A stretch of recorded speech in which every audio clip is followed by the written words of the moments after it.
Hello बच्चों, क्या हाल चाल। This is OP Gupta, your math mentor on this beautiful channel of yours.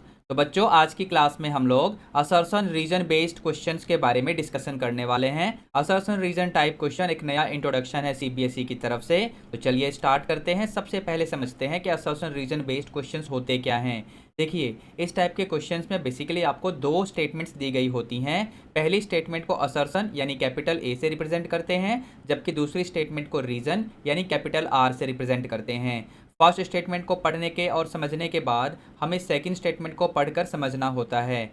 फिर हमें गिवन ऑप्शंस के हिसाब से ऑप्शन ए, बी, सी या डी में से कोई सा एक ऑप्शन सेलेक्ट करना होगा।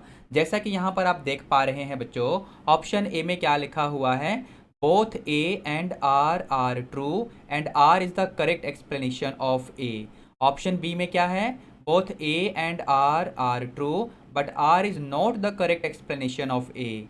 ऑप्शन सी में क्या है, A is true but R is false. Option D में क्या है बच्चों, A is false but R is true. ठीक है बच्चों, तो इन सभी ऑप्शंस के हिसाब से हमें अपने क्वेश्चन का आंसर यानी करेक्ट ऑप्शन डिसाइड करना होगा। तो चलिए स्टार्ट करते हैं आज की क्लास। इस क्वेश्चन में असर्शन का मतलब क्या है, if f of x equal to log of x then the value of f dash x plus f dash of 1/x equals this expression. चलो सबसे पहले इसी को सिंप्लीफाई कर लेते हैं। यहाँ पर एफ डैश एक्स की वैल्यू क्या आ जाएगी बच्चों, F dash x will be 1/x। तो इसका मतलब ये हुआ कि एफ डैश ऑफ 1/x की वैल्यू क्या आएगी बच्चों, so that will be 1/1/x यानी सिंपली x हो जाएगा। तो अगर इन दोनों को मैं ऐड कर दूं as per the requirement of the question, तो क्या हमें ये रिजल्ट मिलेगा।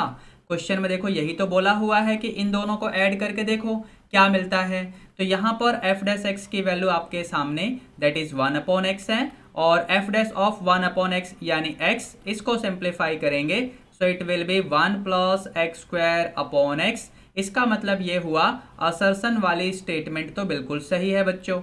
अब यहां से जरा रीजन वाले स्टेटमेंट को भी देखते हैं। रीजन वाले स्टेटमेंट में कहा गया है d/dx of log of x is 1/x। तो रीजन वाला स्टेटमेंट भी बिल्कुल सही है। मोर ओवर यहाँ पर असर्शन वाले स्टेटमेंट को रीजन वाला स्टेटमेंट बिल्कुल जस्टिफाई कर रहा है।